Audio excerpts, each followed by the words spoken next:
नमस्कार दोस्तों, audio book TV में आपका स्वागत है। जिंदगी में एक वक्त ऐसा आता है जब हम सब कुछ छोड़कर बस एक ही चीज चाहते हैं और वह है सुकून। ज्यादातर लोग सोचते हैं कि अगर करियर, पैसा या रिश्ते ठीक हो जाए तो चैन मिल जाएगा। पर क्या आपने कभी महसूस किया है कि असली बेचैनी तो हमारे अपने ही कमरे, अलमारी और दिमाग में बिखरी हुई चीजों से आती है। हर दिन उठकर वही कपड़े ढूंढना, फालतू सामान से भरी अलमारी खोलना, पुराने कागज, टूटे बर्तन और वो ढेर सारी चीजें जो कभी काम आ सकती है लेकिन कभी आती नहीं। ये सिर्फ सामान नहीं है, ये आपकी मानसिक ऊर्जा चूस रही है। दिल्ली की 38 वर्षीय राधा, जो एक कामकाजी महिला है, उन्होंने अपने घर को सालों तक साफ करने की कोशिश की, लेकिन कुछ ही दिनों में सब फिर से बिखर जाता। फिर उन्होंने एक वीडियो में मारी कोंडो का एक वाक्य सुना, केवल वही चीजें अपने पास रखो जो तुम्हारे दिल को खुशी दे। इस एक लाइन ने उनके सोचने का तरीका बदल दिया। उन्होंने पहली बार चीजें फेंकने के बजाय अपने जीवन को चुनना शुरू किया। अध्याय 1, क्यों हमें सलीके से जीना कभी सिखाया नहीं गया। मारी कोंडो कहती है, सफाई करना सिर्फ चीजों को हटाना नहीं है, ये अपने जीवन को नई दिशा देने का पहला कदम है। आपने कभी गौर किया है, हमें स्कूल में कितनी चीजें सिखाई जाती है? गणित, विज्ञान, भाषा, इतिहास। लेकिन क्या कभी किसी ने हमें सिखाया कि अपने कमरे, अलमारी या अपने सामान को कैसे संभालना है? हम अपने पूरे जीवन में अपने आसपास इतनी चीजें इकट्ठा कर लेते हैं कि वह सामान कब बोझ बन जाता है, हमें पता ही नहीं चलता। उदाहरण के लिए, जयपुर की 42 वर्षीय संगीता जी के पास ढेर सारी साड़ियां, रसोई के बर्तन और पुराने गिफ्ट्स का भंडार था। जब भी कोई त्योहार आता तो वो घंटों अलमारी साफ करने में लग जाती, लेकिन हर बार वही गड़बड़ दोबारा हो जाती। फिर उन्होंने मारी कोंडो की अप्रोच अपनाई। उन्होंने हर चीज को हाथ में लेकर सिर्फ एक सवाल पूछा, क्या ये चीज मुझे सच में खुशी देती है? इस सवाल ने उनकी जिंदगी बदल दी। मारी कोंडो बताती हैं कि ज्यादातर लोग सामान को इसलिए नहीं हटाते क्योंकि उन्हें गिल्ट होता है, ये मम्मी ने दिया था, कभी काम आ सकता है, या इतना महंगा खरीदा था। लेकिन सच्चाई ये है, वह चीजें अब न तो काम की हैं, न ही खुशी देती है। और अगर आप सिर्फ गिल्ट की वजह से चीजों को पकड़ कर रखते हैं तो आप खुद को पीछे बांध रहे हैं। लेखिका कहती है, सफाई एक बार में पूरी कीजिए, टुकड़ों में नहीं। हर आइटम को उसकी कैटेगरी के हिसाब से छांटिए, जैसे कपड़े, किताबें, कागज, भावनात्मक चीजें, और सबसे जरूरी बात, जो आपके दिल को खुशी न दे, उसे धन्यवाद कहकर विदा कीजिए। मारी कोंडो का यह तरीका केवल बाहर की सफाई नहीं करता, यह आपके मन की भी सफाई करता है। क्योंकि जब आप अपने आसपास की चीजें चुनते हैं तो आप असल में ये तय कर रहे होते हैं कि आप कैसी जिंदगी जीना चाहते हैं। सोचिए, अगर आपका हर कोना सिर्फ उन्हीं चीजों से भरा हो जो आपको खुशी देती हैं, तो आपकी सुबह कैसी लगेंगी? हर दिन उठते ही सुकून। यही तो असली लक्ष्य है। चलिए अगला अध्याय और गहराई से समझते हैं, सफाई को सही तरीके से कैसे शुरू करें। अध्याय 2, सफाई टुकड़ों में नहीं, एक बार में पूरी। मारी कोंडो का पहला बड़ा सिद्धांत है, सफाई एक बड़े उत्सव की तरह होनी चाहिए, टुकड़ों में नहीं, एक बार में पूरी। ज्यादातर लोग जब सफाई करते हैं तो वो थोड़ा थोड़ा करके करते हैं। एक दिन एक दराज, दूसरे दिन रसोई, फिर एक हफ्ते बाद अलमारी। लेकिन मारी कोंडो कहती हैं कि यही सबसे बड़ी गलती है। इस तरह की सफाई से कभी स्थायी बदलाव नहीं आता। उदाहरण के लिए, लुधियाना के 35 वर्षीय प्रतीक एक बिजी प्रोफेशनल थे। उन्होंने हर रविवार थोड़ी बहुत सफाई का प्लान बनाया था, लेकिन महीनों बीत गए और घर में कुछ भी बदला नहीं। फिर उन्होंने मारी कोंडो की सलाह पर एक वीकेंड निकाला, पूरा घर एक साथ छांटने के लिए। उन्होंने शुरुआत की कपड़ों से, फिर किताबें, फिर कागज, और हर आइटम को लेकर पूछा, क्या ये मुझे खुशी देता है? 3 दिन में उनका घर ही नहीं, सोच भी बदल गई। मारी कोंडो का मानना है, जब आप एक बार में सब कुछ देखते हैं तो आपको अपना सामान और उसकी मात्रा की सच्चाई समझ आती है। टुकड़ों में सफाई करने से आपके दिमाग को नया सोचने का मौका नहीं मिलता। लेखिका इसको स्पार्क ट्रांसफॉर्मेशन कहती है, एक ऐसा इंटेंस पल जो आपके रहने का तरीका हमेशा के लिए बदल देता है। इसलिए अगर आप सोचते हैं कि धीरे धीरे साफ करेंगे, तो नहीं, ये कोई रोज का काम नहीं, ये एक बार का बदलाव है जो आपके भीतर की ऊर्जा को दोबारा जीवित कर सकता है। अध्याय 3, जगह के हिसाब से नहीं, श्रेणी के हिसाब से सफाई करें। मारी कोंडो की सफाई की कला इस पारंपरिक सोच से अलग है। हम आमतौर पर जगह के हिसाब से सफाई करते हैं, आज रसोई, कल बेडरूम। लेकिन वह कहती हैं कि सही तरीका है कैटेगरी वाइज सफाई करना, यानी कपड़े एक साथ, फिर किताबें, फिर कागज, फिर छोटी चीजें, फिर भावनात्मक चीजें। उदाहरण के लिए कोलकाता की 29 वर्षीय दीपाली ने जब अपने घर की सफाई शुरू की तो पहले सोच रखा था, आज सिर्फ ड्रेसिंग टेबल साफ करेंगी, लेकिन उसमें कपड़े, ज्वेलरी, परफ्यूम, बुकमार्क्स, पुराने बिल्स, सब कुछ मिला था। मारी कोंडो के तरीके से उन्होंने पहले सारे कपड़े पूरे घर से इकट्ठा किए, यहां तक कि कार और सूटकेस से भी। फिर जब उन्होंने देखा कि उनके पास 74 कुर्तियां थी, तो उन्हें पहली बार अपने सामान का सच्चा एहसास हुआ। मारी कोंडो कहती है, जब आप श्रेणी के हिसाब से चीजें इकट्ठा करते हैं, तो आपको मालूम चलता है कि आप कितनी बार एक ही चीज को बार बार खरीद रहे हैं।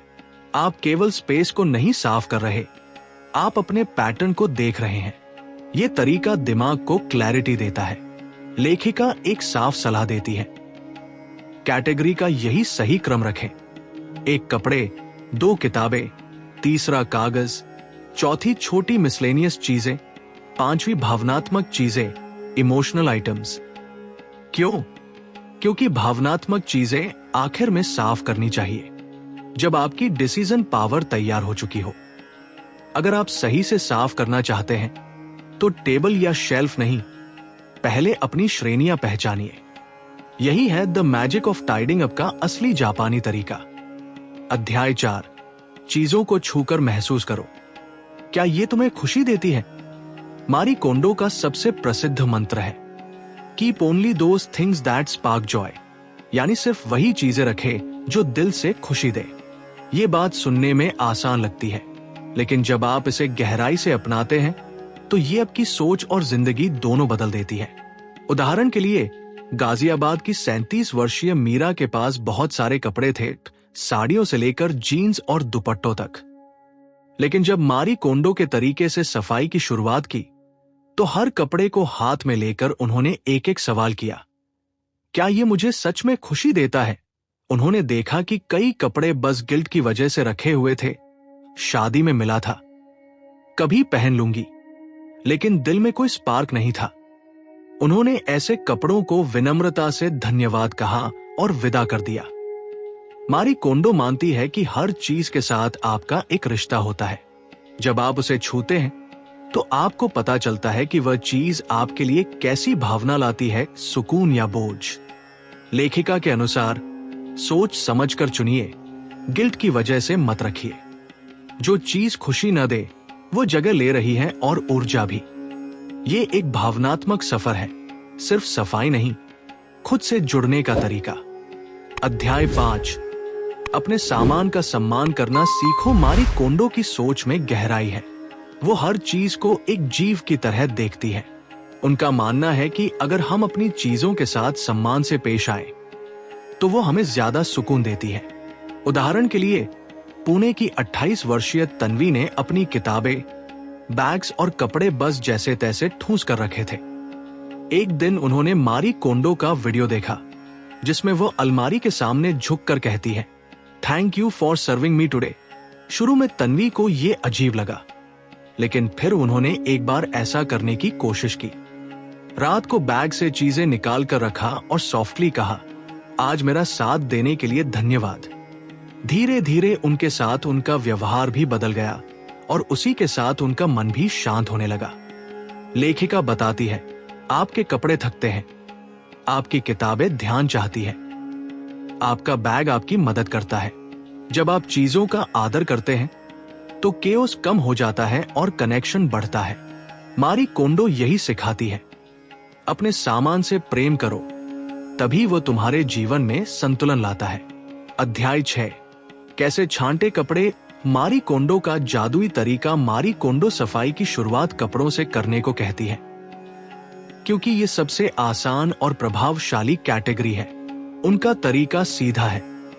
अपने सारे कपड़े एक ही जगह पर इकट्ठा करो, सिर्फ अलमारी नहीं, हर जगह से एक एक करके उन्हें हाथ में लो। पूछो, क्या ये कपड़ा मुझे खुशी देता है? जो जवाब हां में हो वही रखो, बाकी को सम्मान पूर्वक विदा करो। उदाहरण के लिए, भोपाल के 31 वर्षीय निखिल के पास इतने कपड़े थे कि हर सुबह उन्हें डिसाइड करने में 20 मिनट लगते थे। मारी कोंडो के तरीके से जब उन्होंने छांटना शुरू किया तो उन्हें समझ आया कि वो 70% कपड़े तो पहनते ही नहीं थे, बस इसलिए रखे थे क्योंकि कभी पहन लेंगे। जब उन्होंने सिर्फ उन्हीं कपड़ों को रखा जो उन्हें पसंद थे, उनकी मॉर्निंग रूटीन आधी हो गई और एनर्जी दोगुनी। मारी कोंडो की एक और खास सलाह, कपड़ों को फोल्ड करके अपराइट खड़ा करो ताकि सब साफ दिखे। कपड़े एक दूसरे पर दबे ना हो। हर कपड़े को ब्रीदिंग स्पेस दो। कपड़े सिर्फ शरीर नहीं ढकते, वो आपकी आत्मा का विस्तार है। मारी कोंडो कहती है, अपने कपड़ों का चयन इस तरह करो जैसे आप अपनी ऊर्जा को चुन रहे हो। अध्याय 7, किताबों से रिश्ता ज्ञान नहीं, भावनाएं चुनो। मारी कोंडो मानती है कि किताबें सिर्फ जानकारी नहीं होती, वे ऊर्जा और भावनाओं का संग्रह होती है। जो किताब आपको अब भी स्पार्क करती है, वही आपके जीवन में जगह पाने की हकदार है। उदाहरण के लिए, दिल्ली के 39 वर्षीय रोहित के पास 400 से ज्यादा किताबें थी। कॉलेज की, कोचिंग की, उपन्यास और बहुत सी अधूरी पड़ी किताबें। मारी कोंडो की सलाह पर उन्होंने एक एक किताब को हाथ में लिया और अपने मन से पूछा, क्या ये किताब अब भी मुझे आगे बढ़ा रही है? उन्होंने पाया कि ज्यादातर किताबें गिल्ट पैदा कर रही थी। अब तक पढ़ क्यों नहीं पाया? उन्होंने उन किताबों को धन्यवाद कहा और छोड़ दिया। मारी कोंडो की सलाह, जिन किताबों को आपने एक बार पढ़ा और अब दोबारा नहीं पढ़ने वाले, छोड़ दीजिए। अधूरी किताबें जिन्हें आप कभी पढ़ेंगे, वो आपके मन में गिल्ट की भावना डालती हैं। किताबें रखो, लेकिन उन्हीं को जो आज के आपके लिए मायने रखती है, क्योंकि किताबें भी तभी मदद करती है जब उनका समय सही हो। अध्याय 8, कागज को वह बोझ जो नजर नहीं आता। मारी कोंडो कागजों को लेकर बहुत स्पष्ट है। 99% कागज बेकार होते हैं। जितना जल्दी आप इसे स्वीकार करेंगे, उतना बेहतर। हम अपने घरों में दराजों और फाइलों में ढेरों पर्चियां, रसीदें, बैंक स्टेटमेंट, पुराने फॉर्म्स, वारंटीज, सब कुछ जमा करते रहते हैं। उदाहरण के लिए, नोएडा की 34 वर्षीय उर्वशी जब अपना ड्रॉअर साफ कर रही थी तो उन्हें पिछले 12 साल के बिजली के बिल, एक्सपायर्ड एटीएम स्लिप्स और बच्चों की पुरानी ड्राइंग्स मिली। मारी कोंडो की सलाह पर उन्होंने सिर्फ 3 तरह के कागज रखे। एक वर्तमान में उपयोग में, जैसे इंश्योरेंस, चालू एमआई दस्तावेज। 2 शॉर्ट टर्म यूज, जैसे स्कूल के फॉर्म, मेडिकल रिपोर्ट्स। और 3 फॉरएवर, जैसे घर के ओरिजिनल डॉक्यूमेंट्स। बाकी सबको रिसाइकल कर दिया। मारी कोंडो मानती है, कागजों को आप कितना भी नीटली रखें, वो आपके दिमाग को क्लटर करते हैं, इसलिए उनसे जितनी जल्दी मुक्ति मिले उतना अच्छा। अध्याय 9, छोटी चीजें, बड़ा बोझ। और जब हर कोना भर जाता है, मारी कोंडो इसे कहते हैं कोमोनो, यानी मिसलेनियस सामान। बैग्स, मेकअप, बटन, गिफ्ट्स, पुराने mobile covers, unused chargers, unused gifts, rubber bands, डिब्बे, ये सब मिलकर हमारे घर के हर कोने में बिखर जाते हैं और हमें लगता भी नहीं कि ये कितना मेंटल वेट ला रहे हैं। उदाहरण के लिए, सूरत की 30 वर्षीय भावना के घर में किचन के एक कोने में 32 प्लास्टिक डिब्बे थे, ज्यादातर बिना ढक्कन के। मारी कोंडो की सलाह पर उन्होंने किचन से लेकर मेकअप पाउच तक हर आइटम को एक जगह इकट्ठा किया और फिर उसी सवाल से छांटा, क्या ये मुझे खुशी देता है? जो टूटा था, जो कभी काम नहीं आया, जो बार बार अनदेखा हुआ, वो सब विदा हुआ। मारी कोंडो कहती है, छोटी चीजों का जमा होना सबसे बड़ा केओस बनाता है। इन्हें कैटेगरीज में बांटकर छांटो, एक ही बार में और पूरी तरह से। आपके घर में जो कुछ भी है वो या तो आपका साथ दे रहा है या आपकी ऊर्जा ले रहा है। अध्याय 10, भावनात्मक चीजें यादें रखना सही है, बोझ नहीं। मारी कोंडो का आखिरी और सबसे भावनात्मक हिस्सा इमोशनल आइटम्स को आखिर में छांटने का है, जब आप डिसीजन लेने में मजबूत हो चुके हो। पुराने कार्ड्स, उपहार, फोटो, बच्चों की ड्राइंग्स, शादी के कागज, मम्मी की पुरानी साड़ी, ये सब हमारे दिल से जुड़े होते हैं और इसलिए सबसे मुश्किल डिसीजन भी इन्हीं से जुड़ा होता है। उदाहरण के लिए, कोची के 36 वर्षीय अरुण के पास उनकी दिवंगत मां की बहुत सारी चीजें थी, कपड़े, किताबें, चिट्ठियां। जब उन्होंने मारी कोंडो के कहे अनुसार हर चीज को हाथ में लिया और कहा, धन्यवाद आपकी यादें, लेकिन अब मैं आपको आजादी देता हूं, तो वो रोए भी और हल्का भी महसूस किया। मारी कोंडो कहती है, आप यादों को भूल नहीं रहे, आप उन्हें अपने दिल में रख रहे हैं। आपको सिर्फ वही चीज रखनी है जो खुशी दे, गिल्ट नहीं, क्योंकि बीते कल का बोझ आज की शांति छीन लेता है। अध्याय 11, चीजें नहीं, फैसले थकाते हैं। मारी कोंडो एक गहरी बात कहती है, थकावट सामान से नहीं आती, डिसीजन से आती है। जब आपके पास ढेर सारी चीजें होती हैं, तो आपका मन हर दिन छोटे छोटे निर्णयों में उलझा रहता है। आज क्या पहनूं, ये किताब पढ़ूं या वो, ये डिब्बा किस में रखूं। धीरे धीरे डिसीजन फटीग आपको इमोशनली और मेंटली ड्रेन करने लगती है। उदाहरण के लिए, अलवर के 40 वर्षीय संजय जी के पास रोज सुबह ड्रेसिंग टेबल के सामने 15 मिनट इसी उलझन में निकल जाते थे कि कौन से कपड़े पहनूं। मारी कोंडो की मेथड अपनाने के बाद उन्होंने अलमारी में सिर्फ 30% कपड़े छोड़े और अब उनका पूरा दिन हल्का और फोकस्ड रहता है। लेखिका कहती है, जितनी कम चीजें होंगी उतने कम डिसीजंस लेने होंगे। कम डिसीजंस मतलब ज्यादा एनर्जी, ज्यादा क्लैरिटी। साफ सुथरा घर असल में साफ दिमाग की शुरुआत है। अध्याय 12, सफाई का असर रिश्तों पर भी होता है। मारी कोंडो इस किताब में कई बार एक भावनात्मक बात दोहराती है। जब आप अपने आसपास की चीजों को सम्मान देते हैं, तो आप लोगों को भी ज्यादा स्नेह से देखने लगते हैं। उदाहरण के लिए, बेंगलुरु की 33 वर्षीय शालिनी जब अपने घर को मारी कोंडो की तरह ऑर्गेनाइज करने लगी, तो उन्हें पता चला कि उनके पति के कुछ कपड़े जिनसे उन्हें चिढ़ थी, असल में बहुत पुराने यादगार थे। जब उन्होंने उन कपड़ों को समझकर संभाला, तो उनके रिश्ते में भी एक अपनापन लौटा। मारी कोंडो कहती है, जब घर में हल्कापन आता है, तो मन में भी हल्कापन आता है, और जब मन हल्का होता है, हम अपने रिश्तों में जजमेंट नहीं, वार्मथ लेकर आते हैं। सफाई सिर्फ चीजों की नहीं होती, नजरों और भावनाओं की भी होती है। अध्याय 13, सफाई से आपका आत्मविश्वास बढ़ता है। मारी कोंडो का ये इंसाइट बहुत गहराई से जुड़ता है। जब आप बार बार सही चुनाव करना सीख जाते हैं, तो आपकी डिसाइसिवनेस बढ़ती है। यही आत्मविश्वास है। जब आप तय कर सकते हैं कि कौन सी चीज आपके जीवन में रहनी चाहिए और कौन सी नहीं, तो आप अपने रिश्तों, काम और रोजमर्रा के जीवन में भी मजबूत फैसले लेने लगते हैं। उदाहरण के लिए, जयपुर की 27 वर्षीय गरिमा ने सफाई की प्रक्रिया के बाद पहली बार ये महसूस किया कि वो डिसाइसिव बन रही है। पहले जो डिसीजंस लेने में हफ्ते लगते थे, अब वो 10 मिनट में क्लैरिटी से ले पाती थी। मारी कोंडो इसे सेल्फ ट्रस्ट थ्रू टाइडिंग कहती है।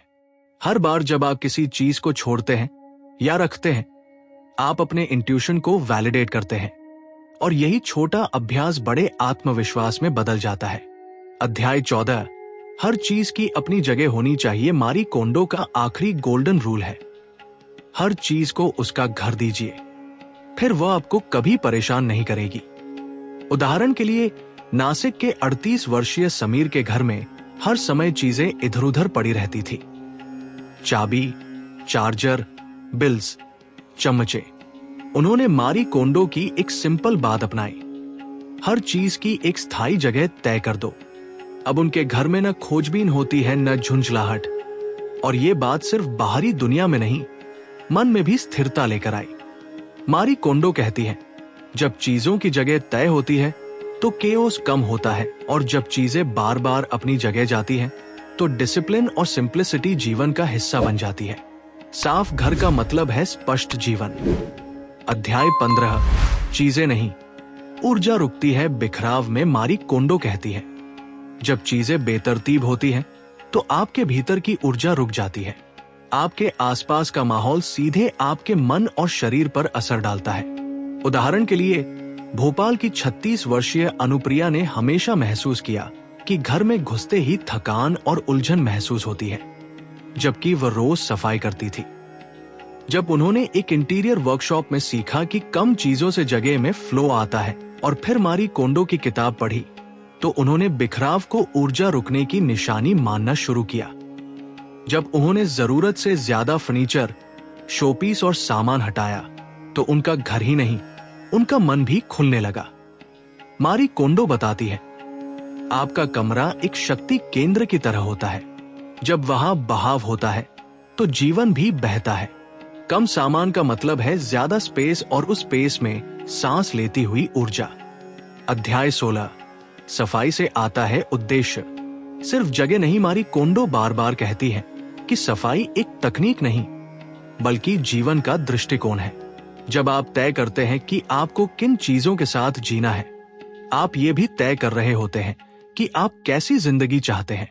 उदाहरण के लिए, गुड़गांव के 40 वर्षीय अमित का कहना था, मुझे चीजें जमा करने में सुकून मिलता है, लेकिन जब घर में रखने की जगह नहीं बची तो बेचैनी बढ़ गई। मारी कोंडो के मार्गदर्शन से उन्होंने महसूस किया कि असल सुकून चीजें रखने में नहीं, उद्देश्य से जीने में है। उन्होंने अपनी जिंदगी का पहला विजन बोर्ड बनाया और फिर तय किया कि उन्हें कैसा जीवन चाहिए। फिर उन्होंने उसी विजन के हिसाब से चीजें रखी। नतीजा था एक शांत, व्यवस्थित, उद्देश्यपूर्ण घर। मारी कोंडो का सवाल होता है, क्या आप अपने घर में वह रख रहे हैं जो आपके भविष्य का हिस्सा होना चाहिए? वह कहती है, think less about storage, think more about future direction. अध्याय 17, सफाई एक बार फिर दोबारा कभी नहीं। मारी कोंडो का सबसे चौंकाने वाला दावा यही है, अगर आपने मेरी विधि से सफाई की तो दोबारा कभी जरूरत नहीं पड़ेगी। अब ये सुनकर कई लोग चौंक जाते हैं, क्या वाकई पॉसिबल है? उदाहरण के लिए, चेन्नई की 29 वर्षीय दिव्या ने मारी कोंडो की पूरी अप्रोच को अपनाया। एक ही बार में पूरी सफाई, कैटेगरी वाइज, हर आइटम को छूकर निर्णय। उसके बाद पिछले 2.5 सालों में उन्होंने कभी भी घर में केओस महसूस नहीं किया। मारी कोंडो का लॉजिक है, जब आप कॉन्शियसली हर चीज को चुनते हैं और फिर उसे एक स्थायी जगह देते हैं तो दोबारा गड़बड़ी की कोई गुंजाइश नहीं बचती। एक बार की गई सही सफाई हमेशा की स्थिरता देती है।